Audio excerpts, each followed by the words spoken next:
Salut tout le monde et bienvenue à l'épisode J'en ai aucune idée le numéro. Bienvenue dans Famille, le podcast immobilier. Aujourd'hui, on est le 4 mai. Que la force soit avec vous. May the fourth be with you. Mais on va pas parler Star Wars. Aujourd'hui, on va parler statistiques immobilières. Puis ça va être une courte capsule, mais ça va être une capsule fucking le fun. Pourquoi ça va être fucking le fun? Bon, premièrement, analyser des statistiques immobilières, moi, j'adore ça parce que c'est sur ça que je me base pour aider mes clients. Première affaire. Deuxième affaire, et ça, c'est le plus important, l'an passé, 2022, avril et mai, c'était le pic de la COVID. Les statistiques les plus cinglées, débiles, tombées sur la tête qu'on a pu voir dans le dernier siècle en immobilier. Ça veut dire que normalement, les statistiques actuelles, si on en croit ce qui est marqué dans les journaux puis ce qu'on a pu lire dans la dernière année, normalement, les statistiques devraient être effroyables par rapport à l'an passé. Et c'est justement ça que je veux voir.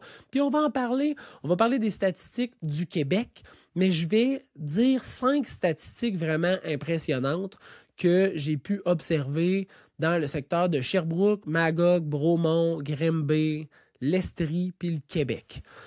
Ça va jouer dans ces secteurs-là. Puis je vais passer au travers de 5 statistiques vraiment qui, moi, m'ont surprise énormément. Parce que l'an passé, là, les stats avaient juste pas de sens. Puis là, tu sais, en réflexion, tu te dis, ouais, ben là, cette année, ça va être vraiment difficile, tu sais, là. Mais pas pour toutes.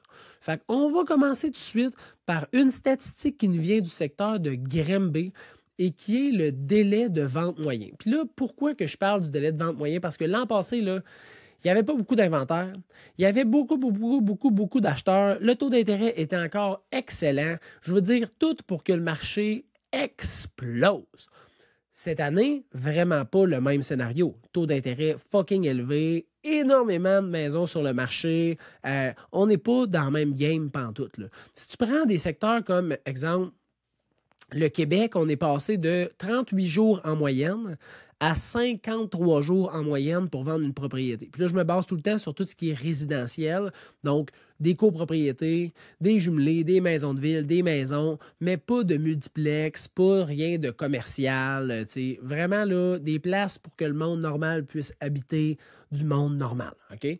Fait que 38 jours l'an passé, puis 53 jours en moyenne au Québec. Puis là, tu prends l'Estrie, c'était 37 jours, c'est rendu 55. Tu prends un marché comme Sherbrooke, qui est vraiment un bon marché solide, 23 jours l'an passé, 37 cette année. Fait que c'est plus lent. Mais tu prends le marché de Grimby, 35 jours l'an passé, 26 jours cette année. Incroyable. Incroyable.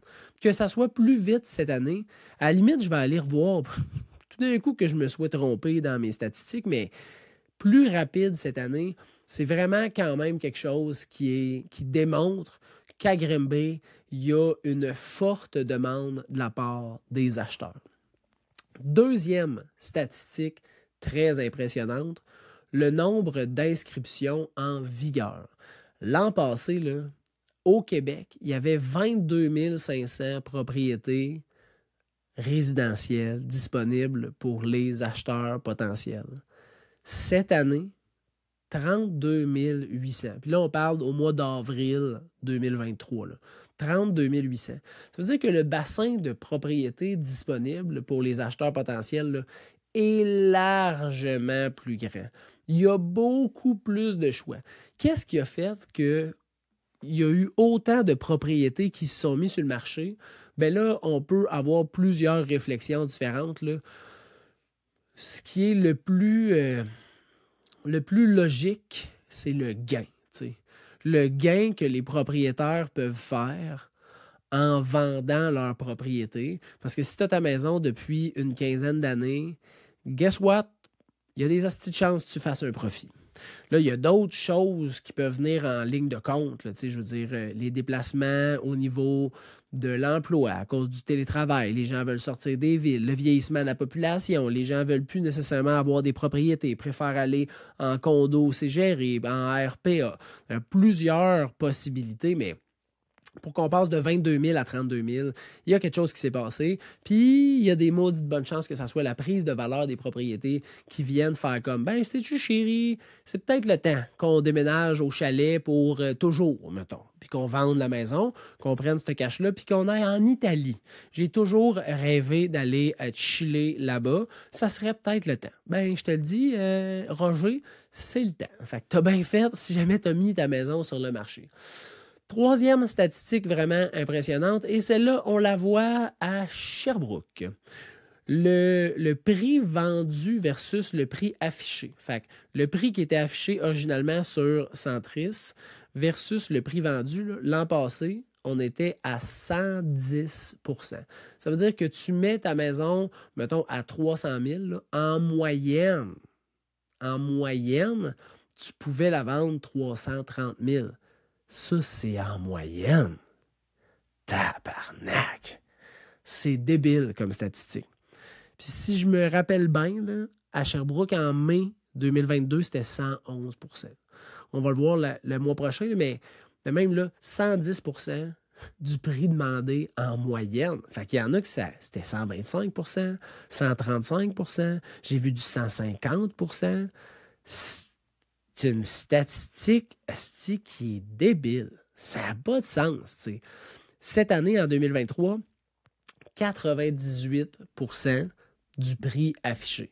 Fait que là, qu'est-ce qui fait que les maisons se vendent 2 % de moins que le prix affiché, puis que l'an passé, ils se vendaient 10 % de plus que le prix affiché?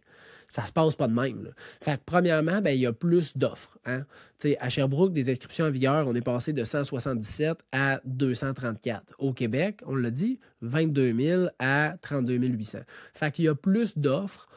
Oui, il y a plus de demandes, mais il y a plus d'offres. Donc, c'est toujours un effet d'offre et de demande. Là, il y a quand même il y a encore un grand déséquilibre, mais il y a quand même, ça tendait vers être un marché qui est vraiment pas équilibré. Je sais pas pourquoi je dis ça, mais ça tendait vers l'équilibre. Genre, c'était, pour ceux qui sont sur vidéo, c'était comme ça. Là, c'est comme ça. C'est pas équilibré, mais reste que plus qu'il y a de maisons en vente, plus qu'il y a de choix, moins qu'il y a de personnes sur la même maison.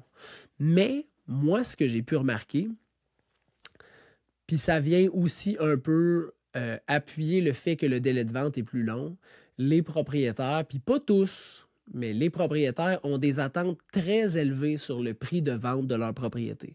Parce que souvent, ils vont se dire « Ouais, mais là, mon voisin, moi, il a vendu 450. Si moi, j'ai fait de la cuisine, si mon garage, il est clean, une grosse piscine, moi, 525, 500, c'est sûr. Ah, mais ton voisin, il a vendu quand? En avril passé. Ben, c'est ça, man. T'sais, ça n'avait pas rapport. Là, en avril passé, c'est un mois qu'on devrait enlever.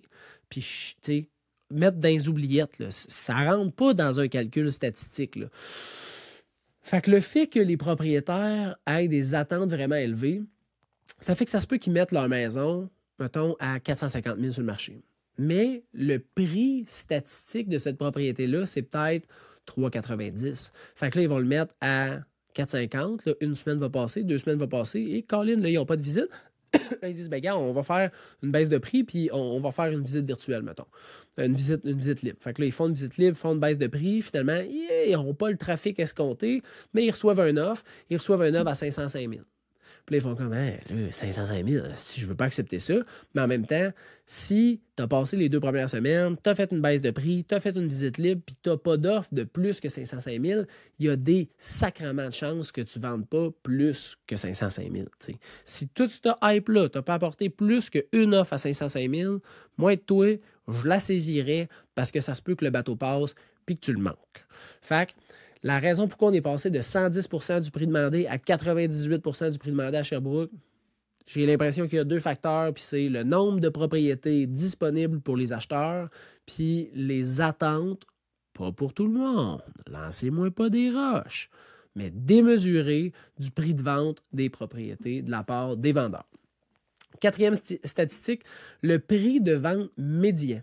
Le prix de vente médian, normalement, plus d'offres, des taux d'intérêt plus élevés, un pouvoir d'achat réduit, on devrait voir un recul de la valeur des propriétés, à vrai dire, du montant moyen des transactions. Et c'est ce qu'on voit au Québec. Hein? On est passé de 419 000 en prix de vente médian l'an passé au Québec à 400 000 cette année. Fait que là, tu me diras, ouais, François, si c'est quoi le problème? Tu dis qu'il va y avoir une baisse du montant des moyennes de vente, puis tu me dis, il y a une baisse. Et ça fonctionne. Oui, sauf dans des secteurs comme, mettons, Magog. Où Magog, on est passé de 351 000 à 374 000. Bromont, où on est passé de 515 000 à 547 000. En Estrie, à vrai dire, non, la première stat, excuse-moi, la première stat, c'est l'Estrie. C'est ça que je m'étais pris en note. Je ne sais pas pourquoi que je lis d'autres choses.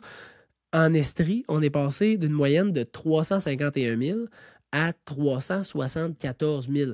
Là, Bromont, Magog, oui, on a subi des hausses, là, mais le Grand Estrie, là, qui regroupe beaucoup de municipalités, là, fait qui est une vraiment plus grande moyenne à regarder, là, 351 000 à 374 000. Fait que des fois, je fais des vidéos, mettons, sur TikTok ou sur Instagram, puis là, je fais encore beaucoup de surenchères, c'est présent, je suis vraiment désolé. Puis là, des fois, j'ai du monde qui font comme, Chris, dans quel pays de licorne tu vis? Si moi, j'ai vendu ma maison, j'ai juste eu un an, 20 000 en dessous du prix, les surenchères, ça n'existe plus. Mais je te confirme que les surenchères, ça existe encore, puis que les maisons, ils ont pris de la valeur. Puis pourquoi ils ont pris de la valeur?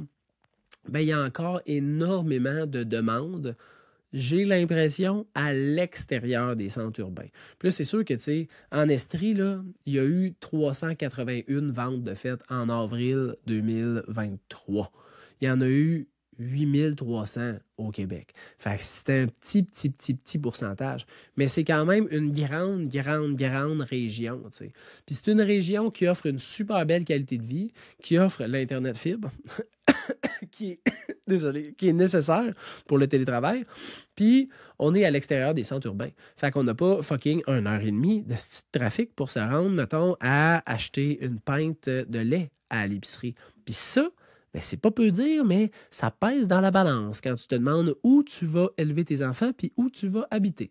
Hein? C'est quelque chose qui est vraiment le fun. Fait que le prix de vente médian, là, a augmenté dans une région, puis dans une situation économique où normalement tout tend à faire descendre le prix de vente médian, et cette statistique-là m'a vraiment frappé. La dernière statistique que je veux vous parler, parce que j'ai dit que je faisais ce cours, puis je suis rendu à comme 13 minutes, fait qu'on va slacker un peu, là. La dernière statistique, c'est le nombre de ventes effectuées, puis ça m'a frappé. Parce que si tu regardes, mettons, le nombre de ventes effectuées là, dans le mois d'avril l'année passée au Québec, 9800, cette année, 8300. Là, tu te dis, ouais, mais là, tu me disais que l'Estrie, c'était vraiment une région débile puis tellement performante. On est passé de 439 transactions l'année passée à 381. Fait une baisse. Mais à Sherbrooke, hein, represent Sherbrooke, on est passé de 102 transactions l'an passé à 107 cette année. Fait avec un délai de vente plus élevé, un prix de vente un petit peu plus faible, un petit peu plus de négociations dans le secteur, un marché qui tend lentement à s'équilibrer, on a réussi à faire plus de transactions. Et ça, c'est vraiment une statistique qui m'a impressionné parce que on a pu voir, observer un déclin lent du nombre de transactions par rapport à l'année précédente, tout le long de fin 2022, début 2023. Puis là, on voit un petit pic de transactions plus élevé que l'an passé. Et ça, c'est la lumière au bout du tunnel, mes chers amis.